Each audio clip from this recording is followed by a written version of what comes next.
So, what can we do to improve our chances of success?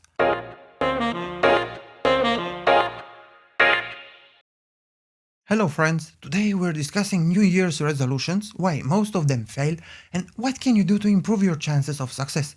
But before we get into the main subject, I want to remind you to please hit the like and subscribe buttons if you find this video helpful. Your support helps us reach more people who may benefit from this information. Now let's dive into today's topic. It's a new year, and for many people this means a new beginning, new year, new me. Unfortunately, life doesn't work like that. There isn't a switch you can press that resets everything when the new year starts. It doesn't matter that it's January 1st, we remain the same with our good and bad habits, living in the same environment as on December 31st, with the same friends, carrying the same body mass, having the same muscle mass, and the same willpower. So, considering all this, let me explain why so many people struggle to keep their New Year's resolutions for longer than a few weeks so you know what to avoid. I'll take it point by point. The first reason is that the goals we set are not realistic or even achievable. Some people also lack patience or want too much too quickly or are unable to adapt to the changes necessary to achieve those goals or are simply too ambitious and set targets that can't be achieved. As a result, some of us give up quickly because changing our habits is hard and it takes time. Major changes don't happen in days or weeks. The second reason is lack of motivation. At a conscious level, we all want to be healthier, fitter, eat better, be more organized, go to bed at a reasonable time, and so on. But knowing what's good for us and doing what's good for us are two different things. Change is hard, and when we want to do something difficult, we need a healthy amount of motivation to keep us on track. And motivation doesn't come from knowing that something is good for us. We get motivated when we want something really bad. The harder it is to reach our goal, the stronger the motivation needs to be. The third reason is lack of support. It's much harder to achieve something on your own than with help from those around you. It's even harder when they hinder you. If you want to give up an unhealthy habit, it's nearly impossible to do it while living among those who continue to practice it. It's very hard to quit smoking when you spend your time among smokers. It's very hard to change your diet if you're surrounded by overweight people, and it's very hard to start exercising when those around you encourage you to stay on the couch. The fourth reason is adapting to a new lifestyle is hard work, very hard work. If you try to change many things in a very short time, you will need an enormous amount of willpower to succeed. Slow and steady wins a race. It's easier to make small, incremental changes, and the chance of success is higher, but it takes longer to see any results. So be patient. The fifth and final reason is hormones. Losing weight, for example, comes with hormonal changes like changes in leptin levels. Also, when we engage in activities that are enjoyable, dopamine is released, activating the reward centers in our brain, even if those activities are not healthy for us.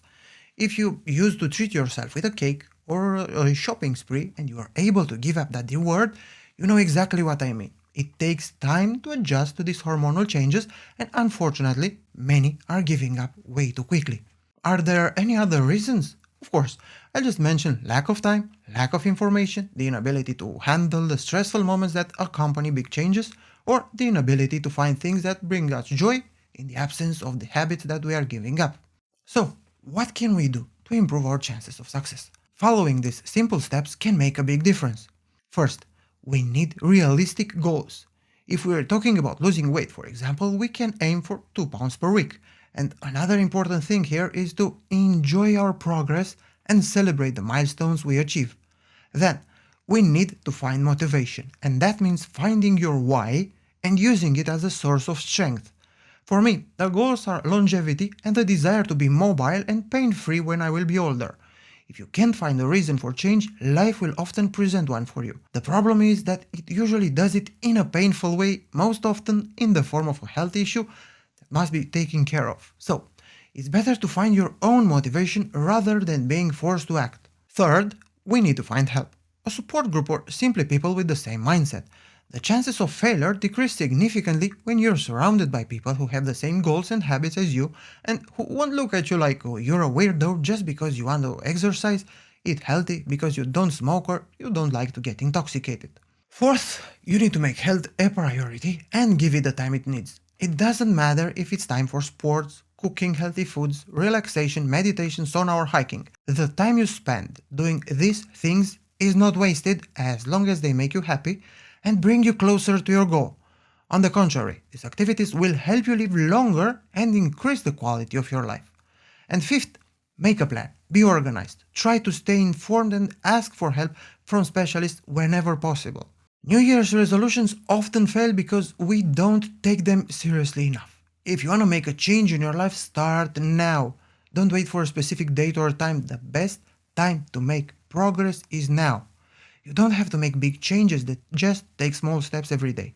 That's what I do. Sometimes I have setbacks, sometimes I'm not progressing as fast as I want to, but overall I'm in a better place at the beginning of 2023 than I was a year ago, and I hope to continue making progress this year as well.